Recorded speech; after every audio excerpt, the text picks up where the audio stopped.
como ele sofreu, acho que não fazia sentido para como estava o jogo naquele momento, né? Uma bola desviada, daquelas coisas que o futebol eventualmente faz acontecer e aconteceu. E aí, acho que vale também, né? Desta vez, acho que você falou Gerson e Arrascaeta.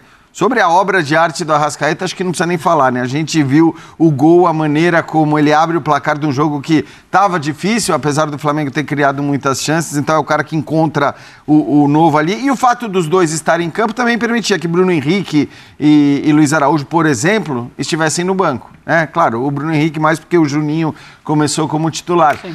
Mas aí você também, a volta dos jogadores titulares do Flamengo, isso eu sempre digo, faz com que o banco seja um banco mais poderoso ainda, né? É sempre um banco poderoso o banco do Flamengo, mas se a gente pegar a segunda metade da temporada passada, a gente vai lembrar, né, de um Flamengo que tinha sempre um time muito forte. Até 300% de lucro. Com nossa lista de fornecedores, você vai ter acesso a chuteiras, tênis, camisas de time e até smartphones. Clica no link que eu deixei na descrição, fixado nos comentários, e vem para esse site aqui para você poder obter mais informações. Começava o jogo, mas não tinha um banco tão forte, porque eram tantas lesões, tantas ausências, que o banco nem era tão forte quanto deveria ser. Com a volta de Gerson e Arrascaeta, o Flamengo pode se dar o luxo de tirar do banco de reservas jogadores como Bruno Henrique, Luiz Araújo, e eles acabaram fazendo aí a jogada do segundo gol. Mas uma vitória absolutamente justa por aquilo que o Flamengo produziu. Pois é, o Mário Marra, quando você pensa nesse meio campo do Flamengo, você olha Eric Pulgar, De La Cruz, Arrascaeta e Gerson, esse é o meio campo ideal do Flamengo e é assim que veremos nos principais jogos do Flamengo nessa temporada? Tem sido no início, mas eu tenho primeiramente, boa noite Marcelo, boa noite. Jean, Vitor, Gustavo Zupac e também os fãs de esporte, tem sido assim, mas eu não consigo achar que é uma cadeira cativa, não. Eu acho que eu entendo o De La Cruz como atualmente um jogador que precisa provar mais. Vejo o Pulgar como um jogador acima da média, o Gerson fazendo diversas funções e fazendo bem diversas funções. O Arrascaeta é um jogador que não precisa ficar aqui falando muito, né? E o gol, concordo com o Jean, o gol é incrível, né? De qualidade, um jogador que tem tanto recurso que ele pode pensar algo que os outros não tiveram a menor capacidade de imaginar e ele fazia aquilo parecer muito simples. E nesse caso, só ressaltar, né, Marra, roubando a bola. Sim. Esse é o ponto especial. Aquilo é um absurdo fazendo também, algo né? que não é muito comum. Talvez é até mais surpreendente do que a genialidade do gol, da maneira que ele fez o gol. Não, isso é mais surpreendente. Mas então, Marcelo, eu não sei se esse vai ser o meio campo da temporada. E aí vai uma dúvida em relação ao De La Cruz. Porque com o Gerson você pode contar em qualquer situação. De um tempo para cá, o Alan tem sido mais utilizado. Inclusive foi utilizado no jogo da Libertadores. Hoje é o Gerson como segundo, 2 de velocidade pelo lado, de acordo com o jogo. No tempo. Se você buscar o Gerson para fazer um segundo do lado do Pulgar, ele faz bem. Olha, em algumas situações ele faz como primeiro também. E ele já foi um jogador que foi, com o Sampaoli, ele foi utilizado até como ponta. E ele sempre entregou bem, ele rende muito bem. E essa é mais uma das virtudes do elenco e da abordagem que tem o Felipe para o elenco. Ele pode mudar o time e ele não vai oferecer tanta tranquilidade assim para quem não está jogando bem. Mas vou ser muito sincero, fiquei preocupado com o Vitória na primeira rodada, no jogo contra o Juventude. Sim. E o Vitória de hoje... Bem melhor, né? Bem melhor. Melhor, e veja o concordo. Tamanho do desafio. Era jogar contra o Flamengo, era jogar contra o Flamengo depois de uma sequência de resultados que não são agradáveis, inclusive de Sul-Americana, e o Vitória obrigou o Flamengo a ser Flamengo. Hoje o Vitória fez um jogo muito legal, obrigando o Flamengo a jogar. Mesmo jogando, perdeu, né? Tem isso também, já são 5 jogos já sem essa vitória, mas na Sul-Americana o Vitória foi muito mal. Sim. E aí vai para um campeonato brasileiro, eu continuo muito preocupada, ainda mais pela derrota. Continuo muito preocupada porque é um Flamengo que encontra uma bola e consegue fazer um gol com o Bruno Henrique e ganha a vitória. O Vitória foi muito valente no jogo de hoje, como o Sport jogou muito bem contra o Palmeiras, a gente vai falar já. Os dois times nordestinos que receberam as duas maiores potências do futebol brasileiro. Sobre o meio-campo do Flamengo, acho que tecnicamente esse é o meio-campo ideal, mas sempre tem muitas variáveis impactando isso. E acho que especialmente a parte física. Quantas vezes durante a temporada a gente vai ter Pulgar, especialmente De La Cruz, Arrascaeta e o Gerson, bem disponíveis e bem fisicamente para fazer parte desse meio campo. Pós-data FIFA quase nunca. Tem sido raro. O Arrascaeta é um jogador que vem convivendo com muito problema físico. Do Arrascaeta, como é que você tem trabalhado com ele? Porque, enfim, teve a lesão na seleção do Uruguai e trabalhar a questão da carga física dele e como aproveitá-lo dentro de campo, segurar os minutos, a minutagem, para ele poder fazer o que ele fez hoje aí, por exemplo, e ao mesmo tempo também você pudesse falar um pouquinho do caráter decisivo do dele. O Arrascaeta, poxa, fizemos um planejamento todo para ele, para a temporada, né? Ele teve uma cirurgia muito importante, muito difícil de recuperar, e aí fizemos uma pré-temporada onde tentamos cuidá-lo muito, e os minutos do Carioca foram para ele ir pegando o ritmo de jogo, para ele não ter uma sequência muito grande de jogos, para ele poder ir se desenvolvendo muscularmente, para voltar a ficar no peso, e com muito cuidado. Que treinador não quer botar o Arrascaeta todos os jogos, né? Claro que eu gostaria de colocar em todos os jogos, mas fomos com muito cuidado. E o que aconteceu foi que o Arrasca fez uma grande final contra o Fluminense e foi para a seleção.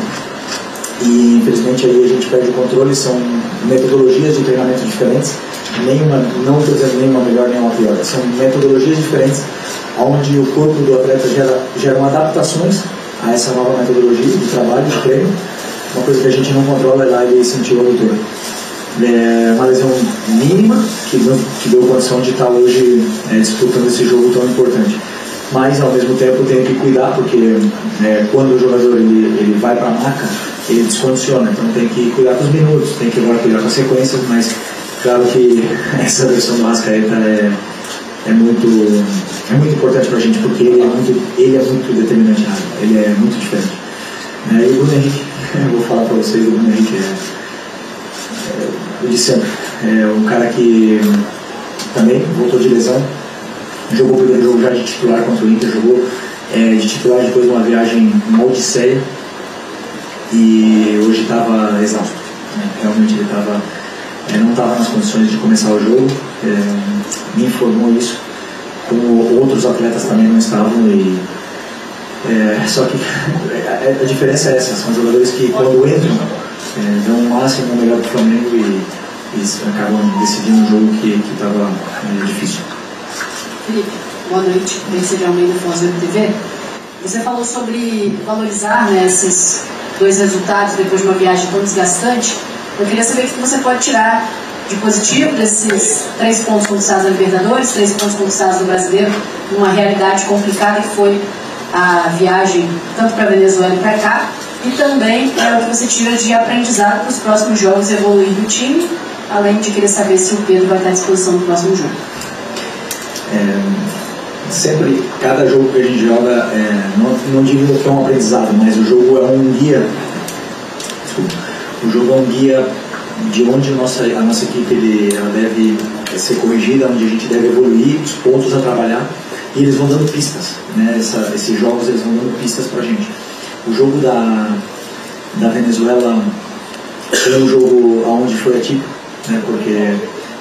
Porque você já sabe, e também pelo adversário, que nos colocou em dificuldades, e aí sempre que o time não performa da melhor forma, ou se as coisas não fluem sempre, como eu falei para vocês, sempre vou falar, o treinador que é responsável por essa performance. Então, se o time não performou na Venezuela, foi culpa do treinador. Por mais que tenha viagem no meio, por mais que tenha um monte de coisa que aconteça, sempre eu penso, né, ainda mais porque eu sou jovem, que poderia ter feito melhor, e aí durante esses dias a gente analisa para poder corrigir. Hoje também fizemos coisas muito boas. O Vitória não chegou nem perto de tirar a bola no primeiro tempo da gente, mas sim que controlamos bem os contra-ataques, tivemos várias chances de gol, mas também tem coisas a melhorar. Por exemplo, a velocidade de circulação de bola foi lenta, e são vários detalhes que a gente pode ir aprimorando durante os próximos dias em vídeos e em treinamentos no campo. Então, esse é o aprendizagem que você falou, o aprendizado que fica, mas constante melhora sempre. Os comportamentos se perdem. E o Pedro, vamos ver, tem que falar com o doutor, mas eu acho que falta pouco. Felipe, desculpa, você fala? Tudo bem? Boa noite, Gabriel Alfa, canal Paparazzi Rubro Negro. Felipe, queria te perguntar sobre o Nico. O Nico de la Cruz, que mais uma vez fez uma grande partida, mas muitos torcedores enxergam que ele, enquanto ainda não tem nenhuma contratação, pode ser uma opção para ser um reserva do Arrascaeta, jogando um pouco mais avançado, deixando de ser segundo volante, ele tendo Eric Everton Araújo ou Eric Ala. Eu queria saber se você enxerga, se tem essa possibilidade do Nico jogar um pouco mais avançado, como ele chegou a fazer algumas vezes no River Plate. Obrigado. Poder pode, jogou na seleção do Uruguai ali. Eu acho que não é o melhor lugar para ele, eu acho que não é a melhor performance dele, seria quebrar um galho. E para isso, eu penso que aonde funciona e onde está, talvez seja a melhor dupla de volantes do Brasil, uma das melhores do mundo, essa dupla de volantes. 2 jogadores do seu auge, tanto físico como de conhecimento, de entendimento de jogo, se compenetram e se entendem muito bem. Eu não vou desmanchar isso aí por uma improvisação, então penso sempre em manter o que dá estabilidade ao time, o que dá controle ao time, e depois lá na frente as características dos jogadores são diferentes. Tem jogadores que são mais aceleradores, tem jogadores que são mais verticais, outros que são mais controladores, e eu tenho que tentar achar soluções. Não vou acertar sempre. Mas em função dos adversários, eu imagino um plano de jogo e trabalho em função desse plano com as características dos jogadores que eu tenho.